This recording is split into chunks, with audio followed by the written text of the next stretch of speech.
diserap oleh tubuh dan dicerna dan diedarkan ke seluruh tubuh sehingga mempengaruhi nutrisi seseorang dan berguna untuk pertumbuhan dan perkembangan seseorang tersebut. Kalau secara umum seperti itu. Oh, jadi makanan yang masuk ke dalam tubuh kita itu sangat mempengaruhi gitu ya? Mempengaruhi ke pertumbuhan dan perkembangan seseorang. Oke. Baik, nah jika dihubungkan gitu ya, kan tadi ada makanan yang masuk ke dalam tubuh kita sampai dengan sistem ekskresi pengeluarannya gitu ya. Nah, jika dikelompokkan, kira-kira jenis status gizi pada seseorang itu ada berapa gitu, tergantung dari asupan makanan yang telah diterima oleh tubuh gitu. Kalau status gizi seseorang ada 3 kelompok. Okay. Yang pertama status gizi kurang, yang kedua status gizi seimbang, yang ketiga status gizi berlebih. Oke, ada 3 itu ya. Nah, kira-kira kalau misalnya status gizi kurang itu artinya apa gitu? Nutrisi yang masuk ke tubuh itu tidak memenuhi sesuai perkembangannya. Jadi nanti bisa pengaruh ke berat badan. Maksudnya seperti itu. Dan yang kedua gizi seimbang. Gizi seimbang itu asupan nutrisi yang jumlahnya pas sesuai dengan perkembangan kita. Oke. Kalau yang berlebih, otomatis jumlah nutrisi yang dibutuhkan tubuh itu kebanyakan sehingga nanti menjadi cadangan lemak bagi orang tersebut. Jadi bisa menyebabkan akibatnya kegemukan. Oke, mungkin seperti obesitas itu ya. Oke.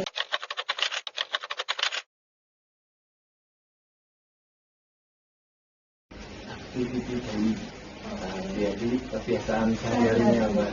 Dia mungkin sering konsumsi masih aja tanpa ada lauk nabati, protein, sayur, kentang, kerupuk, terus apa lagi ini campur dari itu yang karbohidrat semua. Jadi nggak ada proteinnya, jadi bisa bikin ke yang kelebihan nutrisi. Oke, tadi sempat berbincang tentang malnutrisi gitu ya. Nah, kira-kira menurut Bapak malnutrisi itu didefinisikan seperti apa gitu? Malnutrisi yaitu suatu status gizi yang diakibatkan karena kekurangan gizi. Jadi itu disebut malnutrisi. Itu penyebabnya banyak. Jadi ada kaitannya yang waktu sebelum yang tadi yang sebelumnya karena aktivitas dayanya gimana, terus kebutuhan protein yang diperlukan tubuh itu nggak sesuai dengan keumurannya seperti itu. Jadi malnutrisi itu juga dihubungkan dengan gaya hidup kita gitu ya, gaya hidup atau makanan yang biasa kita makan sehari-hari, apakah dia sudah mengandung gizi atau mungkin itu cuma tadi makanan yang kurang karbohidrat atau kurang protein dan lain sebagainya gitu ya. Jadi itu akhirnya kekurangan akibatnya bisa mengarah ke kekurangan gizi atau bahkan gizi berlebih. Jadi bukan gizi yang seimbang. Oke, bukan gizi yang seimbang. Ya.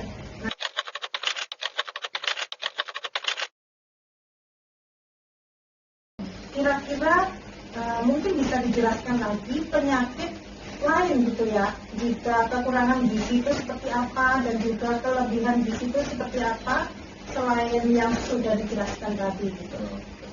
Kalau bicara penyakit, apabila kita kekurangan gizi itu bisa menyebabkan kekurangan energi, jadi bisa hipoksia, mudah pingsan, terus gampang lelah, mudah marah,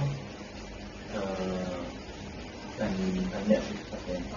Tetapi kalau yang kelebihan nutrisi itu lebih ke arah penyakit seperti diabetes mellitus, obesitas, jantung, kolesterol, asam urat, dan bisa ke arah kata ginjal.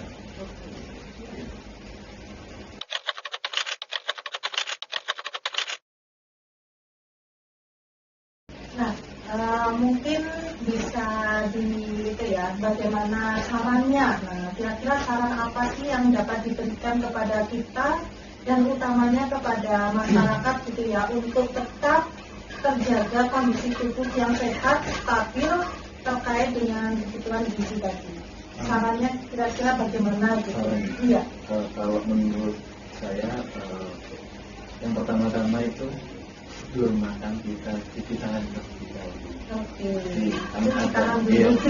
Di tangan ada 6 langkah. Oh, ada 6 langkah ya? Mungkin. Oke. Kalau mulai cuci tangan, yang penting cuci tangan dulu, berdoa supaya bikin energi yang positif dan menghasilkan rezeki yang barokah. Kemudian kalau mengenai makanan sih, yang penting gizinya seimbang. Jadi gizi seimbang itu maksudnya gizi nutrisi yang dibutuhkan tubuh itu harus benar-benar sesuai dengan pertumbuhan dan perkembangannya. Jadi sesuai porsinya. Kalau bisa sih cukup protein, rendah karbohidrat, ada vitamin dan mineralnya. Kalau dulu itu 5 sehat. Jadi sangat itu ya. Apapun yang masuk ke dalam tubuh kita itu tergantung dari makanan yang masuk ke dalam tubuh kita. Jadi mungkin harus diupayakan kalau makan itu ya memenuhi 4 sehat dan 5 sempurna itu ya. Jadi jangan hanya karbohidratnya yang banyak. Olahraga yang cukup. Diimbangi dengan olahraga yang cukup. Baik, terima kasih banyak Bapak atas ilmu dan juga waktunya. Ya, semoga bisa bermanfaat bagi kita semuanya dalam upaya menjaga kebutuhan gizi pada tubuh kita. Mungkin itu saja. Next time kita lanjut lagi. Terima kasih. Assalamualaikum warahmatullahi wabarakatuh.